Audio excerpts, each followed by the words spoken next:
Broadband grants awarded in New Mexico. West Virginia's Public Service Commission rules on whether utilities or ISPs have to pay for replacing utility poles. Indiana considers legislation to address abandoned and low-hanging telecom wiring, and a massive investment in infrastructure and cybersecurity by JPMorgan Chase. Those stories and more on This Week in the Broadband Universe. Hello, everyone, and welcome. I'm Craig Corbin. OBI, the New Mexico Office of Broadband Access and Expansion, made 2 broadband grant awards through its Grant Writing Engineering and Planning Program. $100,000 will go to the Pueblo of Poyoacue and the same amount to Kit Carson Electric Cooperative. 34 GWEP grants totaling $3.3 million have been made in New Mexico, benefiting 15 tribal communities, 15 local governments, and 4 electric and telephone cooperatives. $1.7 million in planning grants still available from the original $5 million allocation. Electric and telephone utilities in West Virginia are responsible for replacing old or damaged utility poles, not internet service providers.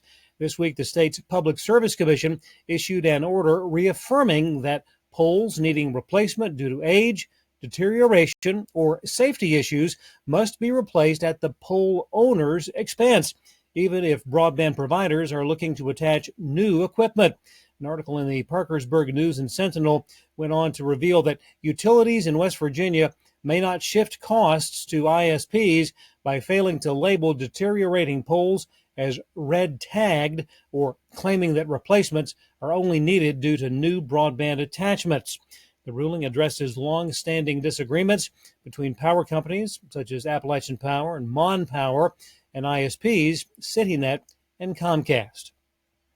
State legislators in the Hoosier State are evaluating potential regulations to address miles and miles of neglected, unused, low-hanging, or buried cables left by telecom companies along public roads and rights-of-way.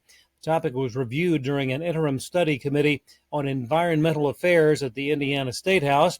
Previous legislation there had been introduced to set minimum standards for the installation and maintenance of telecommunications and utility cables and wires, both aerial and below ground. Cities in the state have spent substantial amounts to clean up old wiring and cable. Word this week of a massive planned investment in cybersecurity, grid resilience, and other technologies. JPMorgan Chase has announced a $1.5 trillion initiative to strengthen U.S. critical industries over the next decade. The plan addresses vulnerability in telecom infrastructure and is in alignment with federal efforts to secure the nation's communications networks. The plan will focus on telecom, defense, energy, and other strategic technologies. Large carriers and small ISPs alike will benefit from increased capital to support network expansion, security upgrades, and rural connectivity improvements. The global telecommunications market, currently valued at $2.46 trillion, and is projected to reach $4.2 trillion by 2034. Global cybersecurity spending grew by more than 10% to more than $213 billion. More to come on this initiative.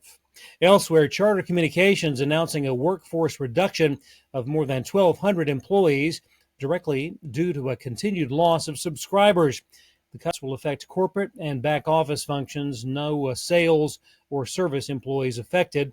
During the second quarter, Charter reported 29.9 million subscribers. That's down by 117,000 from a year ago in the same period. Video subscribers dropped 5% from 13.3 million to 12.6 million subscribers. The acquisition of Cox Cable still underway in a deal with an estimated value of $21.9 billion. And speaking of major acquisitions, there could be a massive deal in the offing. Warner Brothers Discovery has dropped the green flag on evaluating potential suitors. The company officially announcing it is reviewing strategic alternatives to maximize shareholder value. On the table for evaluation, a sale of the entire company or separate transactions for the Warner Brothers and Discovery global businesses, which will otherwise be spun off in 2026. YouTube TV may soon be facing a blackout of ESPN and other Disney networks. Disney has aired messages to YouTube TV subscribers warning of a potential blackout. The current carriage deal between Disney and YouTube TV expires at 11:59 Eastern Time, October the 30th. YouTube TV offering subscribers a $20 credit if Disney's networks become unavailable. YouTube TV just last month reached a carriage agreement with NBC Universal to avoid a blackout of those networks. Spicing up the negotiations between YouTube TV and Disney, YouTube earlier this year hired a former Disney distribution executive, which resulted in a breach of contract lawsuit. Leasing of data center capacity continues on a torrid pace.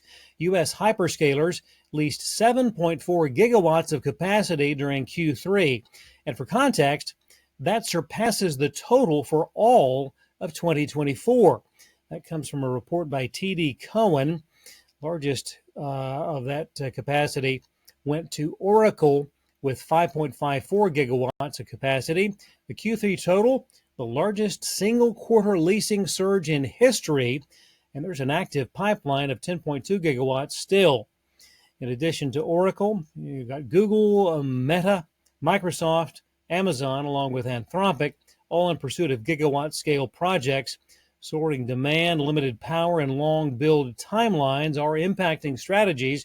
As for the location of the growth, Northern Virginia continues to lead with better than 3 times more capacity than the Dallas-Fort Worth Metroplex, Chicago ranking third, followed by Austin and San Antonio.